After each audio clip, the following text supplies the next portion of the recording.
Hello curious minds, welcome to Space Lab. Let's see how we can produce different colors with just one LED.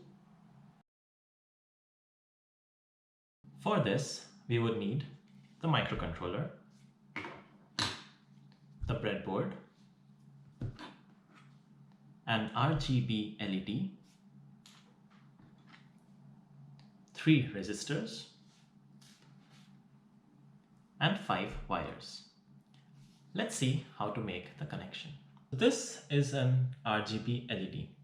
The RGB LED has 3 colors already inbuilt inside it: the red, green, and the blue.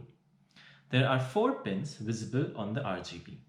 The longest one is normally the anode or the cathode, the positive or the negative, depending on what version you have. For our case, we have the negative one. The single wire beside the powering line is the R or the red color, and the rest is the green and the blue. So connect the RGB LED to 4J, 5J, 6J, and 7J on the breadboard. Connect the red wire from the ground, because in this case our LED or the RGB is powered from the ground. Connect the red wire from the ground to 5F. Connect 3 blue wires from 3, 5, and 6 on the Arduino to 4A, 6A, and 7A on the breadboard. 3 resistors are required to connect between the RGB LED and to the powering lines. Connect resistor 1 from 4F to 4I, connect resistor 2 from 6F to 6I, and connect the third resistor from 7F to 7I. Let's see how to write the program. Similarly to our previous experiment, here we will need to specify colors in the range from 0 to 255. First, let's define the pins that we will use for our outputs. We set red pin to 3, green pin to 5, and blue to pin 6. Let's also define how bright each of the colors will be. As we mentioned, there are different types of RGB LEDs. Some are connected to ground and some to 5V. In our case, we had to connect it to ground. Therefore, the brightness and darkness values need to be set accordingly.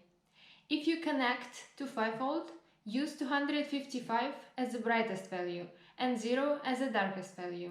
And vice versa, if you connect to the ground, then use 255 as the darkest value and 0 as the brightest value. However, no matter what version you use, you won't notice the changes when you run the code, because they're too fast for an eye. Therefore, we'll just use 255 as the brightest value to make things easier for you. For this, we'll have one more variable, bright 200. If you want your light to glow with different brightness, you can have 3 variables and assign each one its brightness level.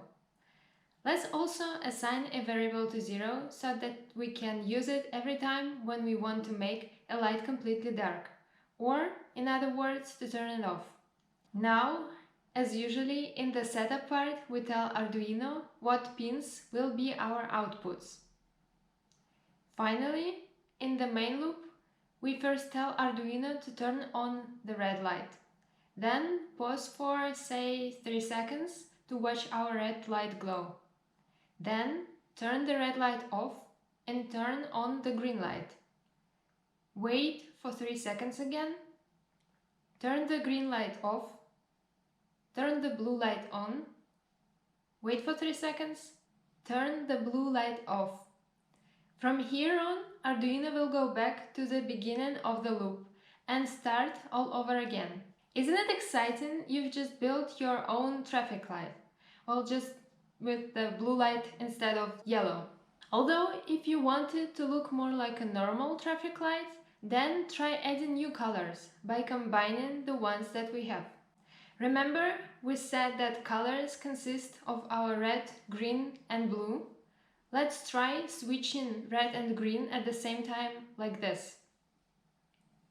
Instead of turning the blue light, we will turn on the green light. and the red light at the same time, and leave them both for 1 second. Then turn them off, and we'll do the same after we turned off the red light to make it look more like a traffic light. Let's check how it works. Isn't it cool? Here are more color combinations that you can use. Tell us which is your favorite one in the comments below. If you like our videos, then give us a thumbs up and subscribe for more tutorials. See you in the next video.